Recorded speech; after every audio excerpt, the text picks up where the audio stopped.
கர்த்தர் இரட்சகருமாகிய இயேசு கிறிஸ்து நாமத்தில் உங்கள் யாவருக்கும் வாழ்த்துதல். இந்த நாட்களில் இந்த காணொலி மூலமாக சிறிய ஒரு செய்தி உங்களுக்கு அனுப்ப விரும்புகிறேன். 2 பேர் 2ஆம் அதிகாரத்தில் பரிசுத்த பேதுரு கள்ளப்போதர்களை குறித்து அங்கே எழுதப்பட்டிருக்கிறத பார்க்கலாம். ஏன்னா அந்த கள்ளப்போதர்கள் வேத வசனத்தை புரட்டுவார்கள், ஆண்டவருடைய காரியங்களை மறுதளிப்பார்கள் என்று சொல்லிட்டு அவருடைய கெட்ட நடக்கை என்று சொல்லுகிறார். இந்த நாட்களில் ஒன்றை நாம் கவனிக்க வேண்டும். அவர்கள் எப்படிப்பட்டவர்களாம், அந்த கள்ளப்போதல் எப்படி அடையாளம் கண்டுபிடிக்கலாம்? நிறைய காரியங்கள் இருக்கிறது. ஒன்று, பொருளாசை உடையவர்களாக இருப்பார்கள் சொல்லப்பட்டிருக்கிறது. பொருளாசை உடையவர்களாக 2ஆம் வசனத்திலும் 3ஆம் வசனத்திலையும் நீங்கள் வாசித்து பார்த்தா பொருளாசை உடையவர்களாக இருப்பார்கள். அது மட்டும் இல்லை, தந்திரமான வார்த்தைகளை எல்லாம் அழகாக பேசி வசப்படுத்தி கொள்வார். தந்திரமான வார்த்தைகள் ரொம்ப நேக்காக பேசுவாங்க, கவர்ச்சியாக பேசுவாங்க. ஏன்னா அவங்களுடைய மென்டாலிட்டி என்ன? பணம், பொருள். இன்றைக்கும் கிறிஸ்தவத்தில் இருக்கிறது பாருங்கள். அநேக கிறிஸ்தவத்தில் பிரசங்கர் மத்தியில் ரொம்ப நேக்காக பொருளாசை குறித்து ரொம்ப நேக்காக பேசுவாங்க.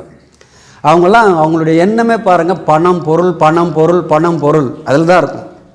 அதை பேச்சு கூட ரொம்ப வஞ்சகமாக, தந்திரமாக, அழகாக என்ன பண்ணுவாங்க, கவர்ச்சிகரமாக பேசி அவங்க என்ன பண்ணுவாங்களாம், இழுத்துக்கொள்வார். அதனால தான் அநேக மக்கள்லாம் இப்படி கள்ளப்போதர்களை பின்பற்றுவர்கள் ஜாஸ்தி ஆகிட்டாங்க. இந்த கிறிஸ்தவத்தில் ஒரு சாபக்கேடு இது ஒன்று தான், கள்ளப்போதர்களை பின்பற்றுகிறவர். ஆகவே தான் கர்த்தர் சொல்லுகிறார், இப்படிப்பட்டவர்களுக்கு நீங்கள் என்ன பண்ணுங்கள், எச்சரிக்கையாக இருங்க அப்படின்னு சொல்கிறார். அது மட்டும் இல்லை பாருங்கள், அவங்களுடைய காரியங்களெல்லாம் வாசிக்கும்பொழுது பார்த்தீங்கன்னாக்கா அவங்களுடைய ஒரு காரியம், இச்சை என்ற ஒரு காரியம் இருக்கிறது. அசுத்த இச்சையோடு என்ற அந்த வார்த்தை நீங்கள் பார்த்தீங்கன்னா அங்கே இருக்கும். அது மட்டும் இல்லை, பாவம் செய்யல ரொம்ப துணிகரமாக இருப்பாங்கன்னு சொல்லப்பட்டிருக்கிறது. ரொம்ப அகங்காரமாக பெருமையுள்ளவர்களாக இருப்பாங்கன்னு சொல்லப்படுறது. இதெல்லாம் சொல்லிவிட்டு இதான் அவங்களுடைய கேரக்டரு. பண காரியங்கள், பொருளாசை காரியங்கள், மாம்ச இச்சை, அசுத்தம், இதெல்லாம் இவங்களுக்கு இருக்கும். கடைசியில் அவர் கொண்டு வந்து எங்கே நிறுத்துகிறான்னு சொன்னாக்கா 20ஆம் வசனம் 22ஆம் வசனம் தான் இன்றைக்கி நம்ம பார்க்க போகிறோம் பாருங்கள். 20ஆம் வசனத்தில் கர்த்தர் இரட்சகருமாகிய இயேசு கிறிஸ்தை அறிகிற அறிவினாலே அப்படின்னு சொல்கிறார். நம்ம கர்த்தரை அறிகிற அறிவினாலே, இயேசு கிறிஸ்தை அறிகிறனாலே நம்ம என்ன பண்ணிட்டோம், வளர்ந்துட்டோம், ரட்சிக்கப்பட்டோம், கிறிஸ்துக்குள்ளே வந்துட்டோம், நாளுக்கு நாள் அறிகிற அறிவில் வளர்கிறோம். ஆகவே நீங்கள் ஒரு காரியத்தை செய்யணும் அப்படின்னு சொல்கிறாரு. என்ன சொல்கிறாரு? உலகத்தின் அசுத்தங்களுக்கு தப்பினவர்கள் மறுபடியும் அவையில் சிக்கிக்கொண்டால் அப்படின்னு சொல்கிறார். ஒரு காலத்தில் உலகத்தின் அசுத்தங்களில் நம்ம இருந்தோம், உலகத்தினுடைய காரியங்களில் சிக்கிட்டு இருந்தோம், உலகத்தினுடைய காரியங்களில் நம்ம ஈடுபட்டுப்பட்டோம். அந்த உலகத்திலேருந்து ஆண்டவர் ரட்சித்து இந்த ஆவிக்குரிய உலகத்தில் கொண்டு வந்து கிறிஸ்துவுக்குள்ளே, அவருக்குள்ளே, அவர் அறிகிற அறிவில் வளரும்படியாக நம்மளை கொண்டு வந்து வச்சிட்டார். அப்போ ரட்சிக்கப்பட்டோம், ஆண்டவர் ஏற்றுக்கொண்டோம், மனம் திரும்பணும், கர்த்தருக்குள்ளே இருக்கிறோம், சபைக்கு வருகிறோம், எல்லாம் பண்ணுறோம், ஊழியம் செய்கிறோம். ஒரு காரியத்தை நல்லா புரிஞ்சுக்கொள்ளுங்க, மறுபடியும் அந்த அசுத்தங்களுக்கு நம்ம போகக்கூடாது அப்படின்னு சொல்கிறார். இதெல்லாம் கேரக்டர் பாருங்கள். இன்றைக்கி கிறிஸ்தவ உலகம் எப்படி இருக்குன்னா, பொய்யும் பித்தலாட்டமும் திருட்டுத்தனமும் அயோக்கியதனமும் இன்றைக்கி பெரிய காரணம். பொருளாசை மனசில் அதுங்களுக்கு பணம், பொருள். அதனால தான் பாருங்கள், பணத்திற்காக பொய்யும் பித்தலாட்டம் பண்ணுகிறார்கள், மோசடி பண்ணுகிறார்கள். இன்றைக்கெல்லாம் பாருங்கள் கிறிஸ்தவத்தில் இதெல்லாம் இருக்கிறது. இதை காணொலியெல்லாம் சொல்ல எனக்கு விருப்பம் இல்லை. இதில் ஒரே ஒரு காரியத்தை சொல்லுகிறேன். உலகத்தின் அசுத்தங்களுக்கு தப்பினவர்கள், நம்மளாம் உலகத்தின் அசுத்தங்களுக்கு தப்பினவர்கள், மறுபடியும் அதில் போய் சிக்கக்கூடாது என்றார் பேதுரு. இந்த உலகத்தின் அசுத்தங்களுக்கு சில வார்த்தைகளை சொல்லி நான் முடிக்க விரும்புகிறேன். மியாஸ்மா என்ற ஒரு வார்த்தையை உபயோகப்படுத்துகிறாங்க. அந்த மியாஸ்மா என்ற அந்த வார்த்தைக்கு என்ன அர்த்தம்னாக்கா, கரைப்படுத்தக்கூடாதான். உலகத்தினுடைய காரியங்களுக்கு நீங்கள் கரைப்படுத்தக்கூடாது. கரைப்படுத்தக்கூடாதுன்னா தெரியும் உங்களுக்கு. ஒரு நல்ல தூய்மையான ஒரு ஆடை, நல்ல வெள்ளையாக இருக்கிற ஒரு ஆடை, அதில் ஏதாவது ஒரு கரைப்பட்டாலும் அதை போக்குவதற்கு பல காரியங்களை நம்ம செய்கிறோம்.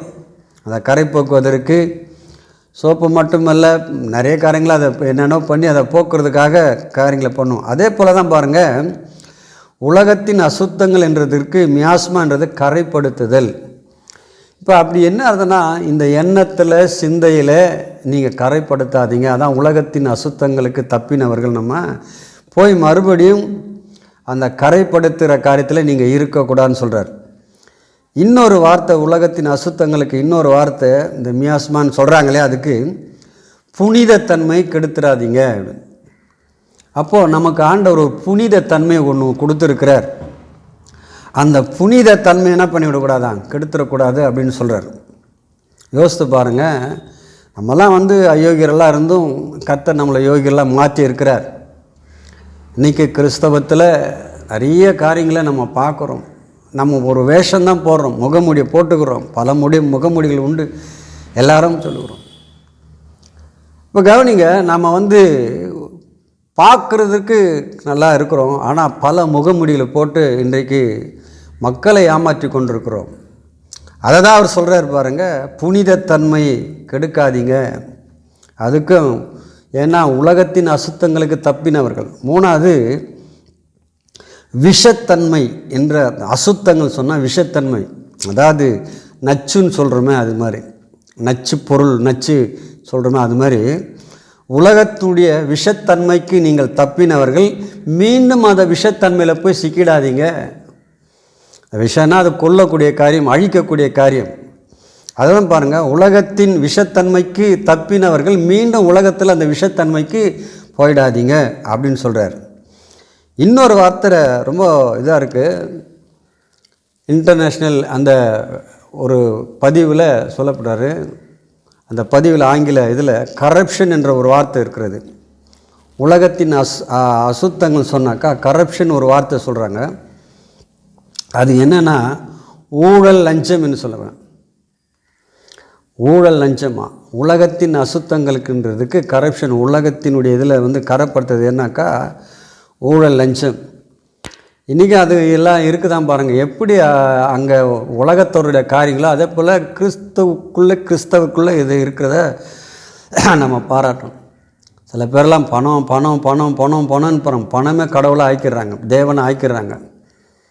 பணம் தேவை தான், இல்லைன்னு சொல்ல, பணத்துக்கு விரோதி இல்லை. பணம் ஆவிக்குரிய ஒரு காரியம்தான். கர்த்தர் பணத்தை, பொருளாதாரத்தை நமக்கு ஆசீர்வத்து கொடுக்குறார். வெள்ளி பொண்ணு பணம் இதெல்லாம் தேவன் ஆவிக்குரிய ஒரு காரியத்தை தான் வச்சிருக்கிறார்.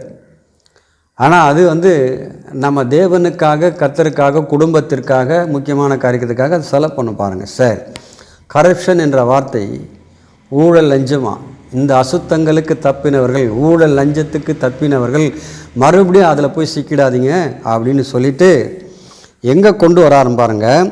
மறுபடியும் அங்கே போய் சிக்கிடாதீங்க அப்படின்னு சொல்லிட்டு 22ஆம் வசனத்தில் ஒன்று சொல்கிறார் பாருங்கள். இதுதான் ரொம்ப வித்தியாசமான ஒரு காரியம். என்ன, அங்கே நாய் தான் கக்கினதை தின்னவும் கழுவப்பட்ட பன்றி சேற்றில் புரளவும் என்ற வார்த்தையை நம்ம பார்க்குறோம். இதெல்லாம் யோசித்துங்க.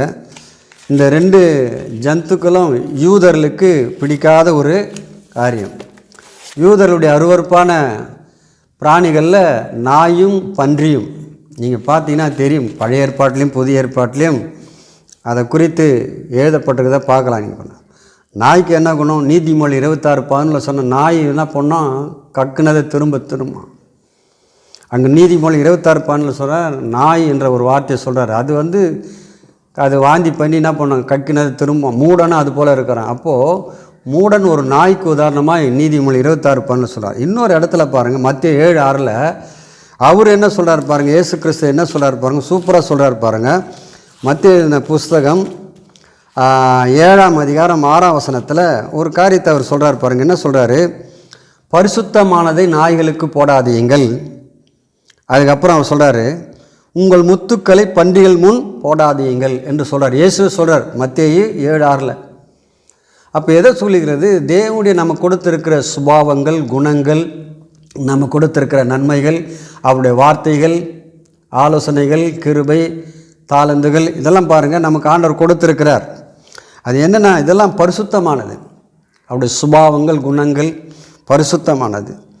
அதை என்ன பண்ணுங்க, மூடத்தனமாக இருக்கிற நாய்களுக்கு போடாதீங்கன்னு சொல்கிறார். அந்த நாட்களில் இந்த மலைப்பிரசங்கம் 5:6-7 மலைப்பிரசங்கத்தில் வித்தியாசமாக போதிக்கிறார். குறிப்பாக அன்றைக்கென்ற யூத மத தலைவர்களுக்கு, பரிசேயர்களுக்கு இந்த காரியத்தை அவர் சொல்லுகிறத நம்ம பார்க்குறோம். இந்த ஒரு காரியத்தை நீங்கள் கவனிக்கணும். ஒன்றை மனதில் வைத்து கொள்ளுங்கள். இந்த வார்த்தையினுடைய சாராம்சம் என்ன? நாங்கள் சொல்கிறாரு, அந்த முத்துக்களை பன்றிகள் முன்னா பண்ணாதீங்க, போடாதீங்கன்னு சொல்லிவிட்டு கீழே அவர் முடிக்கும்போது சொல்கிறாரு, என்ன சொல்கிறாரு? கேளுங்கள் அப்பொழுது கொடுக்கப்படும். அதெல்லாம் சொல்கிறார். அந்த நாட்களில் இந்த போதனையெல்லாம் சொல்லிட்டு வரும்பொழுது அதை முடிக்கும்போது சொல்கிறாங்க, ஏன்னா கால்களால் பீறி போடும், அதே நேரத்தில் மிதித்து திருப்பி கொண்டு வரும், உங்களை ஒரு மாதிரி பண்ணிவிடும். கீழே அது போட்டு போடுறேன், அதுனா உங்கள் கால்களால் அது என்ன பண்ணும்? மிதித்து திருப்பி கொண்டு உங்களை பீறி போடும் என்று சொல்லுகிறார். இதை கேட்டுக்கொண்டிருக்கிற கர்த்தருடைய பிள்ளைகளை ஒன்றை கவனிக்கணும். கள்ள போதர்கள் யார் என்பதை நம்ம தெரிஞ்சுக்கணும். அங்கே எப்படின்னா, நீங்கள் திரும்பி போய் அப்படிப்பட்ட காரியத்தில் நீங்கள் போய் ஈடுபடாதீங்க. ஏன்னா நாய் பன்றி என்ற வார்த்தை சொல்கிறார். என்ன, நாயும் பன்றி எப்படி இருக்கிறது, அதுக்குள்ளே இருக்கிற காரியத்தை பாருங்கள். நிறைய இடத்துல போடாதீங்க, அது ஏன்னா பீறி போடுமா.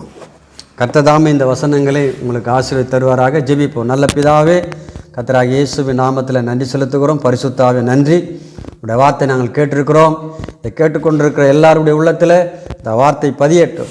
இந்த சத்தியம் அவர்களுக்குள்ளே அவர்களுக்கு இதை கேட்கிற ஒவ்வொருத்தருடைய பரிசுத்தாவே கிரியை செய்வீராக. இந்த வார்த்தை ஆசீர்வதிட்டும். ஆண்டவரே ஸ்தோத்திரிக்கிற ஒரு அவேர்னஸாக இருக்கட்டும். ஆண்டவரே இது ஒரு ஆண்டவரே கர்த்தாவே ஒரு எச்சரிக்கையாக இருக்கட்டும். இந்த வார்த்தை கேட்கிற எல்லார் மீதும் உடைய கிருபை இருக்கட்டும். இயேசுவின் நாமத்தில் பிதாவே. ஆமேன், ஆமேன், ஆமேன்.